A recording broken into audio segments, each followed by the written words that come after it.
और आइए राम भक्तों को ये खबर देते हैं, आज की अच्छी खबर उन तक पहुंचाते हैं। सबसे पहले जहां पर अयोध्या में श्री राम इंटरनेशनल एयरपोर्ट के लिए आज बड़ा दिन है। दोपहर 12 बजे सीएम आवास पर योगी की मौजूदगी में एयरपोर्ट की 317 एकड़ जमीन के लिए लीज अग्रीमेंट होगा।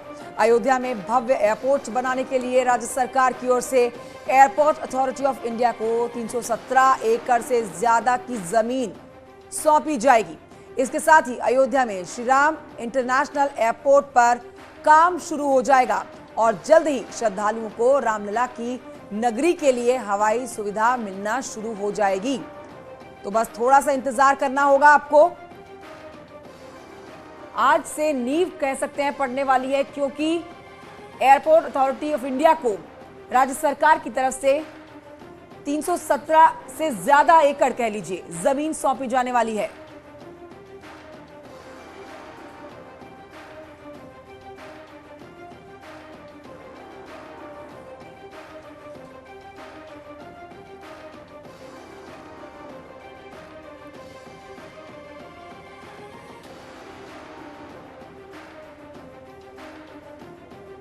तो एयरपोर्ट अथॉरिटी को मिलने वाली जमीन को लेकर हम आपको दिखा रहे हैं तस्वीरें और जानकारी दे रहे हैं आपको, जहां पर आप समझ लीजिए कि आज एक बड़ा एग्रीमेंट होने वाला है। लीज एग्रीमेंट पे होंगे साइन। राज्य सरकार की तरफ से 317 एकड़ से ज्यादा की जमीन जो है वो दी जाने वाली है एयरपोर्ट अथॉरिटी ऑफ इंडिया को। तो राम भक्तों का इंतजार थोड़ा सा रह जाता है और इसी पर आइए आपको बताते हैं कि किस तरह से अयोध्या में राम के नाम पर बड़ा काम होने जा रहा है। श्री राम एयरपोर्ट के लिए लीज पर आज दी जाएगी जमीन। अब आप समझिए ग्राफिक्स के जरिए हम कैसे आपको बताने वाले हैं कि आज कैसे श्री राम एयरपोर्ट के लिए लीज पर जमीन दी जाने वाली है। मर्यादा पुरुषोत्तम श्री राम इंटरनेशनल एयरपोर्ट की जमीन का हस्तांतरण आज होना है। एयरपोर्ट के लिए योगी जी ने 317 एकड़ से ज्यादा की जमीन जो है खरीदी है। भारतीय विमानपत्तन प्राधिकरण को ये जमीन जो है वो लीज पर दी जाने वाली है। योगी सरकार ने इससे पहले एयरपोर्ट के लिए 525 करोड़ रुपए की मंजूरी दी थी और पुरानी हवाई पट्टी को बड़े विमानों के लिए तैयार किया जा रहा है। अब इस बीच में आपको ये भी जानकारी दें कि पहले चरण में यहाँ A321 विमानों का संचालन होगा और दूसरे फेज में कोड EB777.300 ये वो आपको श्रेणी बता रहे हैं जो विमानों का संचालन शुरू होने वाला है। विश्व के आध्यात्मिक राजधानी के रूप में विकसित होने वाला है अयोध्या और राम भक्तों को ये सौगात जल्द मिलने वाली है, जिसके लिए आज 317 एकड़ से ज्यादा की जमीन जो है जो सरकार ने खरीदी और वो एयरपोर्ट अथॉरिटी को दी जाएगी, जहां पर एयरपोर्ट का काम शुरू होगा और जल्द ही आपको ये कह देते हैं कि विश्व की आध्यात्मिक राजधानी के रूप में विकसित होने वाला है अयोध्या।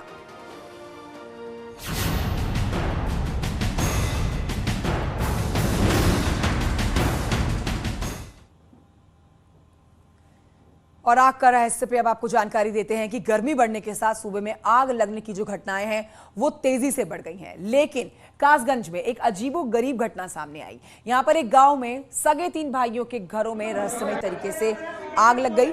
तस्वीरें आपके सामने, ग्रामीण इसे देवीय आपदा बता रहे हैं।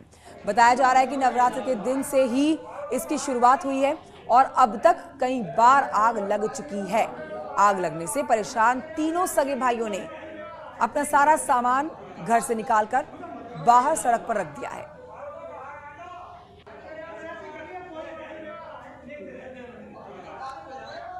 तो देखिए इसमें जो आसपास के लोग हैं, इसमें एक अंधविश्वास का एंगल भी लेकर आ रहे हैं। इस पर हम अपने सहयोगी से जानकारी तो लेंगे, लेकिन आप तस्वीरें देख रहे हैं, आग लगने की तस्वीर भी है और नवरात्र के दौरान से लगातार जो है आग लग रही है।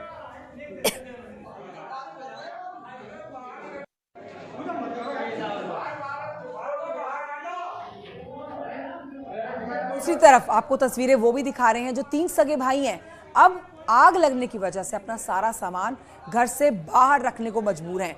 आस पड़ोस के लोग इन तस्वीरों को कैमरे में उतारते हुए इस पर हम जानकारी लेंगे और समझेंगे ये पूरी खबर की आखिर ये मामला क्या है, क्या ये माजरा, क्यों बार बार इस तरह से सामान में आग लग रही है, जहां पर अब ये हालात हो गए हैं कि परिवार के लोगों को, तीनों भाइयों को अपने घर का सामान सड़क पे रखना पड़ रहा है।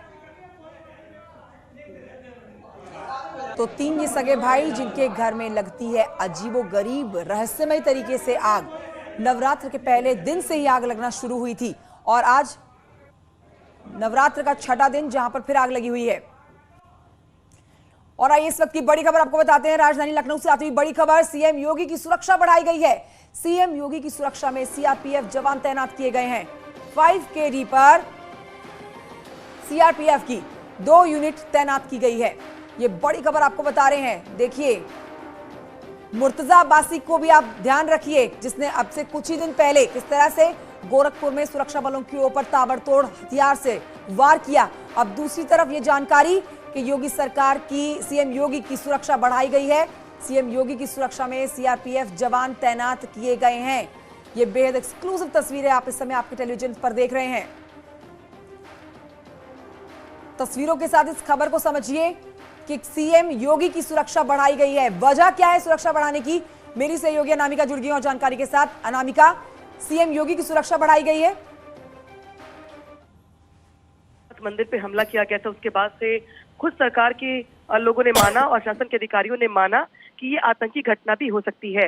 इसको लेकर लगातार जिस तरीके से एक के बाद एक बड़ा खुलासा हो रहा है और ये भी पता चल रहा है पूछताछ में मुर्तजा के साथ कि उसके एजेंडे में बहुत बड़ी बड़ी चीजें थी। उसके टारगेट पर सिर्फ मंदिर ही नहीं बल्कि कुछ बड़े लोग भी थे। और ऐसे में चूंकि मुख्यमंत्री योगी आदित्यनाथ गोरखपुर जाते आते रहते हैं और वो लगातार पब्लिक के बीच में भी जाते हैं, लिहाजा गोरखनाथ मंदिर से लेकर लखनऊ तक सुरक्षा बढ़ा दी गई है।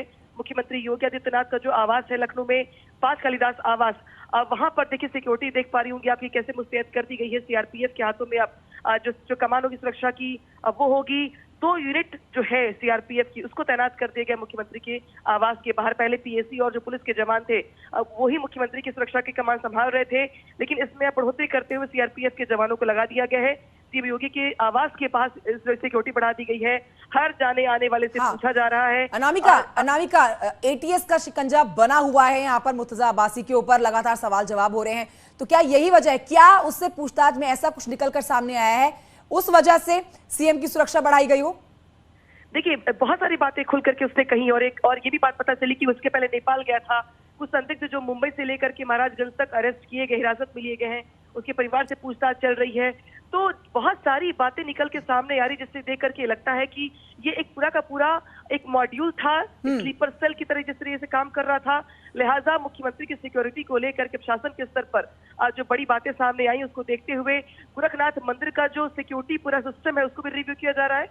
तो वही लखनऊ में मुख्यमंत्री आवास की सिक्योरिटी भी बढ़ा दी गई है और ये कहा जा रहा है कि अब मुख्यमंत्री के आवास पर जाने आने प्रवेश करने वाले हर व्यक्ति से पूछताछ की जाएगी, बाकायदे चेकिंग होगी। और पहले जिस तरीके से लोग जनता दर्शन के मौके पर आते थे और जाते थे और लोग अपनी बातें गुहार लगाने के लिए पहुंचते थे वहां पे, उनकी भी प्रॉपर सिक्योरिटी चेकअप के बाद ही अंदर प्रवेश मिल पाएगा। यानी कि गोरखनाथ मंदिर में हमले के बाद मुख्यमंत्री की सिक्योरिटी में इजाफा कर दिया गया है और पैनी नजर बनी हुई है। अनामिका बने रहिए, मैं लौटूंगी आपके पास। ये बहुत बड़ी खबर है, उत्तर प्रदेश के मुख्यमंत्री की सुरक्षा बढ़ाई जाना। मुर्तजा अब्बासी ने कई सवालों के जवाब गोलमोल तरीके से देने की कोशिश की है। अपडेट आप तक ग्राफिक्स के जरिए पहुंचा देते हैं, लगातार सवाल जवाब उसके ऊपर होने हैं। लेकिन 5KD पर सीआरपीएफ की 2 यूनिट की तैनाती की गई है। मुख्यमंत्री योगी आदित्यनाथ की सुरक्षा किस तरह से बढ़ाई गई है उसी पर आपको जानकारी दे रहे हैं। सीएम योगी की सुरक्षा में सीआरपीएफ जवान तैनात कर दिए गए हैं। मेरी सहयोगी अनामिका बता रही थी, अब जो भी मुख्यमंत्री तक जाएगा वो एक बड़ी लेयर को पार करता हुआ मुख्यमंत्री से मुलाकात कर पाएगा। अनामिका, सीधे तौर पर समझ लेते हैं, 11 तारीख तक रिमांड पर है मुर्तजा अब्बासी, लेकिन सवालों के जवाब गोलमोल तरीके से देने की कोशिश कर रहा है। जो सामान उससे बरामद किया है, जो सबूत अब तक एटीएस के हाथ लगे हैं, वो सीधे तौर पर कुछ बड़ा करने की ओर इशारा कर रहे हैं और इसी वजह से मुख्यमंत्री की सुरक्षा बढ़ा दी गई। पूछताछ में मुर्तजा बातें गोलमोल करने की कोशिश कर रहा है और वो बार बार ये दिखाने की कोशिश कर रहा है कि वो मेंटली फिट नहीं है। लेकिन उसके परिवार के लोग, उसकी जो पहली पत्नी है, उसने भी कहा है कि कहीं से भी उसके दिमाग में प्रॉब्लम नहीं है। वो बाकायदे इंजीनियरिंग का उसने कोर्स किया, पढ़ाई की और मुंबई में वो नौकरी कर रहा था। वो कहीं से भी मेंटली अनफिट नहीं है, वो बिल्कुल फिजिकली फिट है, मेंटली फिट है और बातें गोलमोल करके पुलिस को गुमराह करने की कोशिश कर रहा है। हालांकि 11 तक रिमांड पर लिया गया मुर्तजा को, लेकिन उसके जो बयान अब तक सामने आए हैं, उसके बाद से जो बातें सामने आ रही हैं और जो पुलिस को उसके लैपटॉप से सारी चीजें मिली हैं, उसके मुताबिक वो इसके पहले भी बहुत सारे आतंकी संगठनों के जो वीडियोस होते हैं वो उसको सर्च किया करता था, देखा करता था। आतंकियों के मारे जाने पर उसको बड़ा अफसोस हुआ करता था। तो उसका जो झुकाव था, जो रुझान था, काफी समय पहले से ही आतंकी घटनाओं को लेकर था। और अब चूंकि वो पुलिस को गुमराह करने की कोशिश कर रहा है, एटीएस को गुमराह करने की कोशिश कर रहा है, तो एटीएस अब उसके लैपटॉप, जो चीजें उसके पास से बरामद हुई हैं, जो उसके रिलेटिव्स हैं, जहां पे वो काम करता था, उन सब से पूछताछ करके खंगालने का प्रयास कर रही है कि इसका बैकग्राउंड क्या रहा है, ये कितनी बार नेपाल गया है, किन किन लोगों के संपर्क में रहा है, किस किस मॉड्यूल के साथ इसने संपर्क साधा है। और बिल्कुल, अपने आप को भले पाक साफ बताए, मेंटली अनफिट बताए, लेकिन जो चीजें मिल रही हैं, जो सामने तार उससे जुड़ते हुए नजर आ रहे हैं, वो मेंटली अनफिट कम और आतंकी संगठनों से जुड़े हुए ज्यादा नजर आते हैं। अनामिका, शुक्रिया आपका जानकारी के लिए।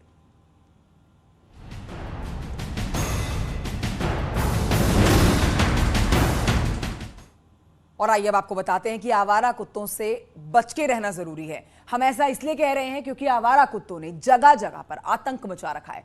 राजधानी लखनऊ की अगर बात कर ली जाए तो यहां पर तो थाना ठाकुरगंज के मुसाहिबगंज इलाके में आवारा कुत्तों का आतंक है। ये कुत्ते इतने हिंसक हैं कि छोटे छोटे बच्चों को अपना निवाला बना रहे हैं। आवारा कुत्तों ने 2 मासूम बच्चों को काट दिया। कल की ये जानकारी, 5 साल के मासूम बच्चे की मौत हो गई और 7 साल की मासूम बच्ची ट्रॉमा सेंटर में जिंदगी और मौत के बीच की जंग लड़ रही है। और लोगों का यहां पर कहना है कि उन्होंने कुत्तों के इस आतंक की शिकायत कई बार की है। नगर निगम से कई बार शिकायत की गई, लेकिन नगर निगम ने अब तक कोई कार्रवाई इस पर नहीं करी। अब लोग इन कुत्तों के डर से अपने बच्चों को बाहर निकलने से ही रोक रहे हैं। 5 साल का, 6 साल का, एक लड़की 6-7 साल की है। हाँ। उसको कुत्तों ने यहाँ इधर आगे ले जा करके बाकायदा कायदे से बहुत नोचा है उनको। हाँ। नोच के खाने की नौबत थी, उसकी नौबत थी छोटे वाले बच्चे की कि उसको खा जाएंगे। लेकिन लड़कों ने देख लिया यहाँ पर, तो लिहाजा हकाया तो मालूम है लड़की का भी सब वही सब हुआ है। तो लड़की तो ट्रामा सेंटर में है, वो तो झूल रही है मौत जिंदगी के बीच में। लड़का मर चुका है। अच्छा, ये गलती सिर्फ नगर निगम की है, क्यों नहीं आई एप्लीकेशन देने पर और इन्फॉर्म करने पर। राजधानी लखनऊ में आवारा कुत्तों का आतंक। ठाकुरगंज के मुसाहिबगंज इलाके में आवारा कुत्तों ने 2 बच्चों को बुरी तरह से नोचा। इलाज के दौरान 5 साल के रजा की हुई मौत, 7 साल की सबिया की भी हालत गंभीर। इलाकाई लोगों ने नगर निगम पर लगाया लापरवाही का आरोप, किया ठाकुरगंज थाने का घेराव। ऐसी घटनाएं राजधानी लखनऊ को स्मार्ट सिटी बनाने के प्लान में लगा रही हैं पलीता। कैमरामैन अनिल के साथ ऋषमणि त्रिपाठी, न्यूज़ 18 लखनऊ।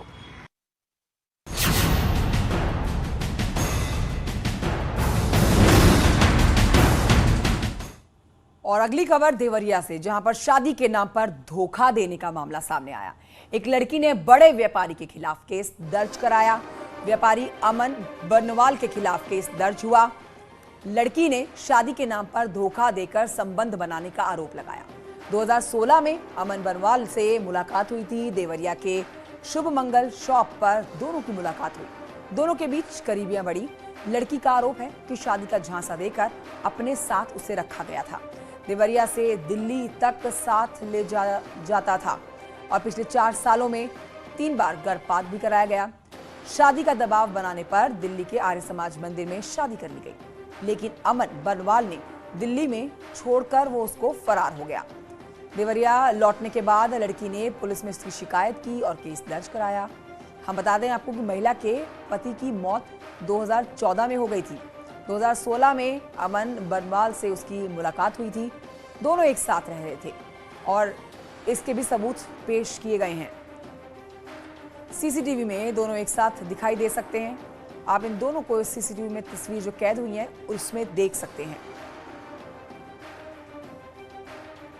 2017 में सुमंगल फैमिली शॉप उनका दुकान है। उनके पिताजी का नाम सतीश बर्नवाल है और 2017 से 2021 तक हम लोग रिलेशन में रहे हैं और मतलब लोग संबंध में भी रहे हैं और गर्भपात भी वो लोग कराए हैं मेरा। उसके बाद से वो लोग शादी के लिए मतलब बोले कि दिल्ली चल के हम लोग शादी करेंगे, तो आर्य समाज मंदिर में शादी भी हुआ 2022 में 14 जनवरी को। उसके बाद से वो वहाँ से हमको छोड़ के फरार हो गया। सर ये सब फ्रॉड है, साजिश रची जा रही है एक बिजनेसमैन को बदनाम करने के लिए, परेशान करने के लिए। इसका कानून के द्वारा जो भी होगा हल होगा। नहीं, हम कहीं भगे नहीं है, सब साजिश बनाई जा रही है। कोई क्या बोलते हैं रैकेट है जो इस टाइप के शहर में कर रहे हैं। बस। कहना था कि पहले वो शादी के लिए तैयार, मतलब रखने के लिए तैयार थे, अब नहीं रखे। नहीं कुछ भी नहीं सर, ये सब फ्रॉड है, सब फ्रॉड है। थाना कोतवाली जनपद देवरिया की रहने वाली एक युवती ने थाना कोतवाली जनपद देवरिया के एक युवक पर झांसा देकर विवाह करने, गर्भपात करने एवं दहेज की मांग को लेकर के आरोप लगाया था। इसके संदर्भ में थाना कोतवाली पर मुकदमा पंजीकृत है, जिसकी विवेचना की जा रही है। जो भी आरोपी का नाम क्या है सर? आरोपी का नाम अमन बरनवाल है और उसके पिता का नाम सतीश बरनवाल है। मुकदमे में उसके परिवार के अन्य तीन लोग भी जो है संलिप्त हैं। आपको हम तस्वीरें दिखा रहे हैं और सुना रहे हैं हम आरोपी के पिता को भी, जो सीधे तौर पर कह रहे हैं कि ये सब फ्रॉड है, ऐसा कुछ नहीं है, ये बड़ी साजिश के तहत उनको, उनके परिवार को, उनके बेटे को फंसाया जा रहा है। लेकिन आपको तस्वीरें दिखा रहे हैं सीसीटीवी की और वो तमाम सबूत भी आपके सामने हम पेश कर रहे हैं, जिसमें इस महिला की बात को झुटलाया नहीं जा सकता। दिल्ली में शादी का झांसा दिया गया, तो शादी के नाम पर धोखा मिला इस महिला को और इसीलिए इंसाफ की गुहार लगा रही है। उमाशंकर भट्ट और जानकारी के साथ जुड़ गए हैं इस खबर पर। उमाशंकर, तस्वीरें कुछ और कह रही हैं लेकिन आरोपी के पिता कह रहे हैं सब फ्रॉड है। निश्चित तौर से ये जो पूरा मामला है, इसको जो देवरिया पुलिस है हाथ पे हाथ रख के बैठी है, लेकिन किसी भी अभियुक्त की अभी तक गिरफ्तारी नहीं हो पाई है। सबसे बड़ी बात है कि देवरिया जिले के सबसे बड़े व्यापारी के पुत्र बताए जा रहे हैं और 5 साल तक लगभग उस लड़की के साथ उन्होंने रिलेशन लिया, अवैध संबंध बनाए। यहाँ तक कि देवरिया जो उनके तीनों आवास में वो लड़की रही। इसके अलावा वो दिल्ली में रही लड़की और एक शादी के भी सर्टिफिकेट इन लड़की से प्राप्त हुए हैं, जिसमें साफ तौर से वो दिखाया गया है कि उसने आर्य समाज में शादी की है। लेकिन सबसे बड़ी बात है कि सदर कोतवाली से चंद कदमों की दूरी पे उस बड़ा व्यापारी और उसका लड़का और उसका पूरा परिवार अपने बिजनेस की देखभाल कर रहा है। लेकिन देवरिया पुलिस के पास इतना समय नहीं है कि उन आरोपियों से पूछताछ करे और पूरे मुकदमे में कुछ कार्रवाई करे। सबसे बड़ी बात है कि उस लड़की ने इस बात का भी आरोप लगाया है कि जब अमन बरनवाल, जिस पर लव सेक्स और धोखे का आरोप लगा है, जब वो दिल्ली से भगा तो उसके लगभग 1 से 1.5 लाख की ज्वेलरी के अलावा कुछ कैश रुपए भी लेके भगा हुआ है। लेकिन ठीक है, पूरे मामले में सबसे बड़ी बात है कि जो 5 साल तक इन दोनों का जो रिलेशनशिप रहा, उस दौरान इनके साथ कई बार अवैध संबंध बने और यहाँ तक कि वो लड़की 3 बार गर्भवती हुई, जिसके बाद उमाशंकर, शुक्रिया आपका जानकारी के लिए। और आइए इसी खबर के साथ एक छोटे से ब्रेक के लिए रुक जाते हैं, जल्द लौट रहे हैं।